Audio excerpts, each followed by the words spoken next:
In this lab, I'm going to use a marker, some cups, and some coins in order to illustrate some genetic principles. What I've done is I've taken 4 nickels and I put a capital letter E on 2 of them and a lowercase e on 2 of them. Now you can use dimes or quarters, it doesn't matter. I got 8 pennies. I put a capital letter A on 4 of them and a lowercase a on 4 of them. I just use a Sharpie, and I'm going to use these cups to try to make what comes out of the cup random. So for example, if I have a lowercase a and an uppercase A in this cup, I'm going to shake it out, pour out one, and whichever one comes out, in this case a lowercase a, that's going to be what I write down. What I'm trying to illustrate here is how meiosis works. That in any trait, you have 2 different options. We call these options alleles. You have the dominant allele, that's the capital letter. The lowercase allele, that's the lowercase letter. But which one is going to fertilize the egg? Which one is going to be fertilized by sperm? Well, that's random. So we're just going to pull out one, and whichever one comes out, that's going to represent what one parent donates to the offspring. Whatever comes out of the other cup, that represents what the other parent will donate to the offspring. So by doing this, we can illustrate just how random genetics can be, but also how predictable it can be. So we're going to try to see some of those patterns in this lab. For this lab, I have 8 pennies, 4 with a capital A, 4 with a lowercase a. And then I have 4 nickels, 2 with an uppercase E and 2 with a lowercase e. First thing I'm going to do is just make some observations about the coins I have. Then I'm going to try to put these coins into sets. For example, with these I can have 2 lowercase a. I could also have 2 uppercase a. Are there any other different sets of 2 I could make? Certainly, I could have 1 of each. Realizing that I can have these different sets,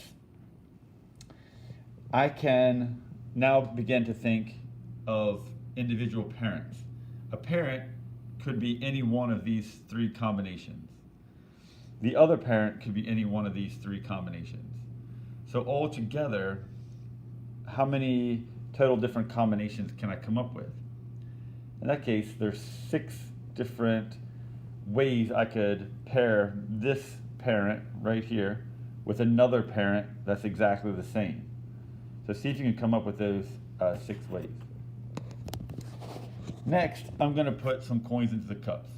The capital A's represent dominant traits. So I'm going to put them into one cup. The lowercase a's represent recessive traits off to the side here. And then I'm going to get my 2 other dominant a's and put them into a cup. Now I have 2 cups.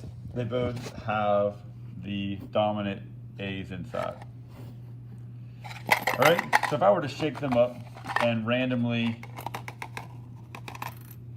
pour out one from each, it wouldn't take much to realize that the result is going to be, I've got 2 A's, 2 uppercase A's. This was Mendel's first discovery, where he wanted purebred plants. So in this case, we've got a purebred plant because the only possible option is going to be a capital letter A. I can do the same thing with the lowercase coins to get a purebred plant.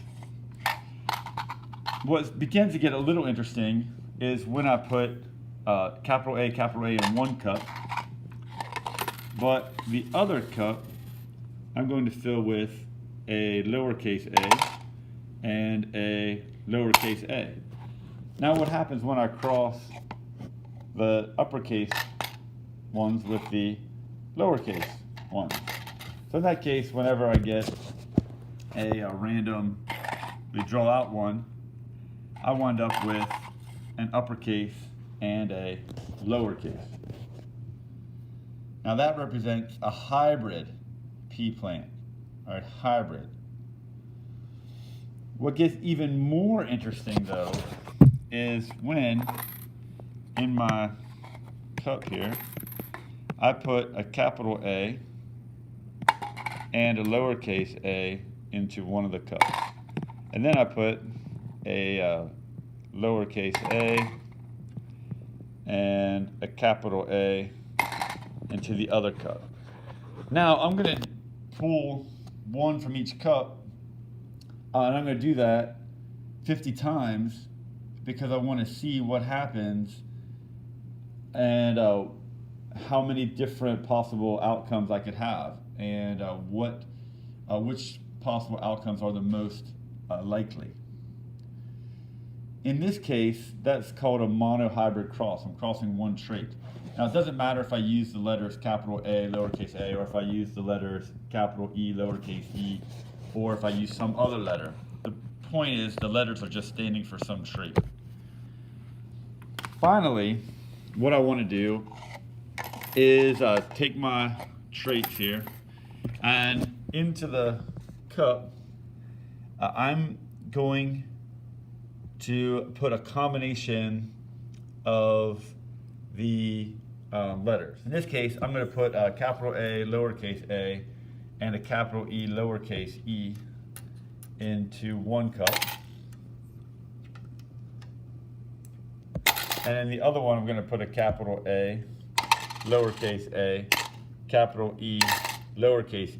So now I've got two different traits that I'm looking at. The trait that the pennies represent and the trait that the nickels represent. One of each. I'm going to pull out one penny and I'm going to pull out one nickel. So that's going to represent what comes from one parent.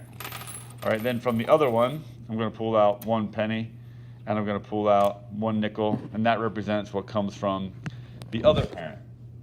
Together then, I'm going to match these up to see what traits show up. All right, I'm going to do that 25 times, and again, I just want to see what are all the possible combinations. For example, if A stands for purple, I'm going to have a purple plant because of the dominant A, but if E stands for short and tall, I'm going to have a short plant that's recessive because of the lowercase e, lowercase e. So I'm going to do that 25 times and see what that result is. Afterwards, I can answer the questions, record all my data.